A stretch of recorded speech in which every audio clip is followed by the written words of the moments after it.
Party के सारे सारे, इसको वैलिड करो। क्या दिक्कत है? हुआ नहीं क्या आपसे पहले? अरे गाजियाबाद का उदाहरण है, हज हाउस जो बाहर किया इस प्रकार से रूप क्षेत्र से, उसका दूसरा लगा दिया। दिल्ली में तो उसका लगे थे पहले।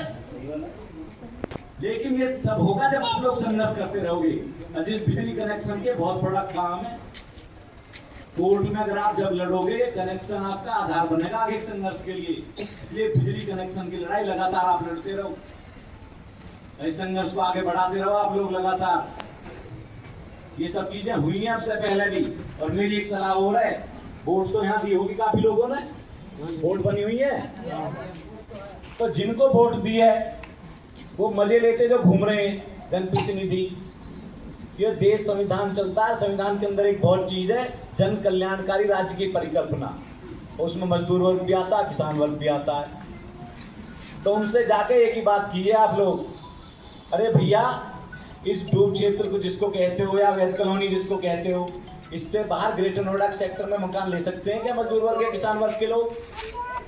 मैं गारंटी से कहता हूं, जिसकी 10 बीघे जमीन किसान की गई है उसे मुआवजा मिला 88 लाख रुपए, टोटल 10 बीघे जमीन का। विकसित कर वही जमीन इस प्रॉपर्टी डीलर जो प्राधिकरण बैठे हैं, आज के समय में शहर का रेट है 1 लाख वर्ग मीटर से 1.5-2 लाख वर्ग मीटर का।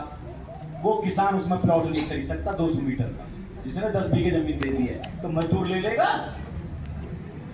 लेकिन फैक्ट्री में मजदूर चाहिए, सारी इंडस्ट्री चलाने के लिए मजदूर चाहिए, भट्टी बनाने के लिए मजदूर चाहिए, रोड बनाने के लिए मजदूर चाहिए।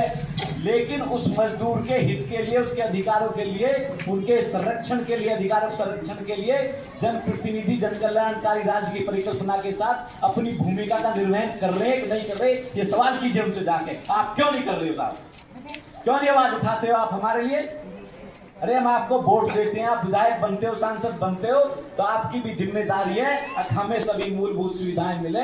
उसके लिए आप लेटर लिखिए प्राधिकरण को, प्रशासन से कीजिए, अपनी सरकार में जाके बात रखिए हम लोगों की। क्यों नहीं करते हो आप? उनसे भी मिलिए, डेलीगेशन ले जाकर, विधायक से मिलिए, सांसद से मिलिए, और कम से कम वो ज्यादा कुछ नहीं करेंगे तो कम से कम इतना तो करेंगे कि आपके पक्ष में एक चिट्ठी तो लिखेंगे एनपीसीएल को, एक चिट्ठी तो लिखेंगे एसडीएम को, वो काम आएगी आपके संघर्ष में।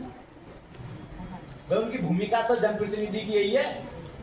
और इस संघर्ष में हमारे किसानों के संघर्ष के हमारे अगुवा रहे विजेंद्र भाई बैठे हैं, जब भी कोई वो हमें निर्देश करेंगे हम तो उनके अधीन काम करते हैं।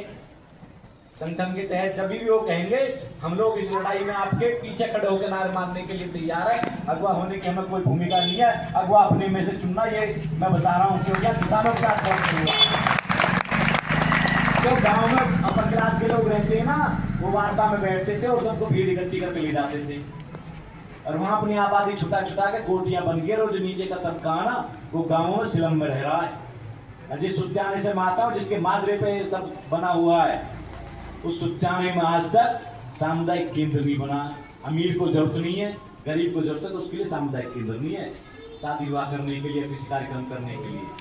शमशान घाट नहीं बना हुआ है।